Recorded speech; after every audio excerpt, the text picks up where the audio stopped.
You have all been staffers.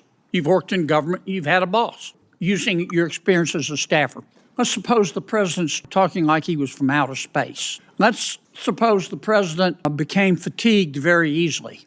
He couldn't finish a sentence without taking a nap. I mean, he was just physically in bad shape, mentally and physically. Mentally, he may or may not have, you're not a doctor, a neurodegenerative disease, but physically you can see you could bake a Thanksgiving turkey in the time it takes him to walk across the stage. What is, do you think, as a member of his staff, what do you think is your moral obligation to say, wait a minute, the president can't do the job anymore? I know you're loyal folks. You believe in your president, this president, whichever president, I'm speaking hypothetically. You're loyal, you want to be a good staffer, but you also have a moral obligation. How do you reach that decision, Professor? Senator, I think the first thing you would have to do in a situation like that is exercise your own judgment.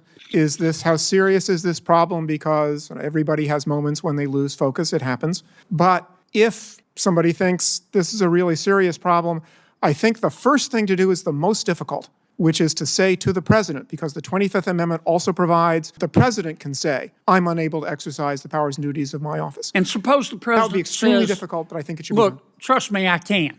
And it's clear to you that he has neurodegenerative disease and he can't. What do? Do you have a moral obligation as a staff member to go to the American people and say, we've got a problem here, it may cost me my career? Senator, I think at that point you have an obligation to talk to the vice president, who is in charge of the Section 4 process under the 25th Amendment. What about you? You want it to go away, you want to work it out with him, but you can't. When does a staffer have a moral obligation to stand up and say he can't be president anymore, she can't be? Senator, the 25th Amendment only works if individual staffers or officers of the United States exercise that kind of moral judgment. That's what I'm asking you. Yeah, so, I mean, I think always, as the professor said, I mean, the presidency is an enormous burden, so it would be not one instance, it would have to be several instances of a failure to exercise judgment. How do you make that decision? You're the staffer, I get it. Yeah, well, I think it begins with prayer, of course, but after that, I think it's conversation with other staffers, and if you're unable to confront the president or to raise the issue with the vice president, you should resign.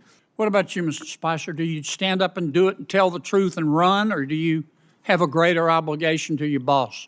Well, luckily, I didn't have that problem. But I would say that you have a moral obligation as an American, as a citizen, as a human being.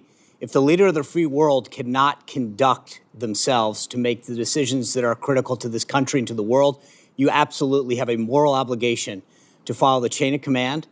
And if they don't act, then you must. Do either of you gentlemen disagree with that, Professor? Senator, I think acting means talking to the people who have the responsibility or in a position under the Constitution to do something. You don't with the agree situation. with Mr. Spicer?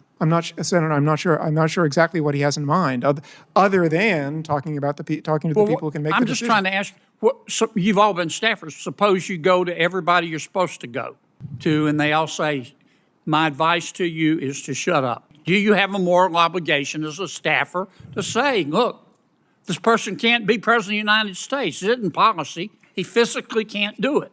Senator Kennedy, it's not a question of whether a staffer has that obligation. It's whether you as an American have that obligation, and I think each and every one of us does. Yeah, but you can see it. An American can't. Professor, what do you think? Senator, I think there are situations under which someone in that position should speak publicly, but I also think that the views of a single individual who is not the person who is constitutionally responsible for taking measures should be considered by the public as just the views of one individual who has some information about the subject.